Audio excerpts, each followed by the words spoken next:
आशा भोसले आणि स्वर्गीय लता मंगेशकर यांना येवल्यातील पैठणीची मोठी भुरळ पडलेली होती। अनेक कार्यक्रमांमध्ये त्यांना ठराविक रंगाची पैठणी म्हणजेच मोतिया पैठणी ही हवी असायची आणि त्याची ऑर्डर त्या येवल्यातल्या कापसे पैठणीला द्यायचा आणि रंगाच्या विविध छटा आणि नक्षीकाम केलेल्या पैठणी या त्यांच्या घरपोच पाठवल्या जायच्या।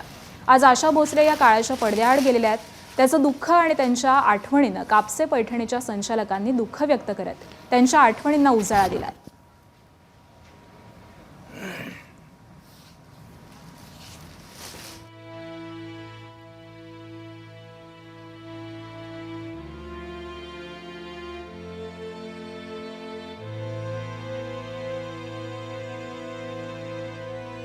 कळाली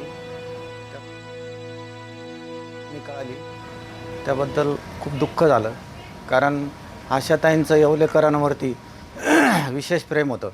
त्याचं कारण असं आहे का आपल्या हँडलूमच्या पैठण्या त्या आवर्जून आम्हाला फोन करून सांगायच्या का व्हाईटला रेड पाहिजे, अशा लाईट कलर ते मागून घेत असत। आणि येवलेकरांची जी हँडलूमची जी कला आहे त्याबद्दल त्यांना फार कौतुक असायचं, कारण एक एक धागा विणून ते पैठणी विणून दिल्यानंतर ते अतिशय सांभाळून वापरत असत आणि आवर्जून कुठल्याही कार्यक्रमामध्ये ते सांगत असत येवल्याची ही पैठणी आहे।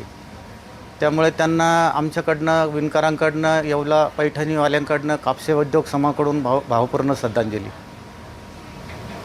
जाण्याचं बातमी कळाली त्याबद्दल खूप दुःख झालं, कारण आशाताईंचं येवलेकरांवरती विशेष प्रेम होतं।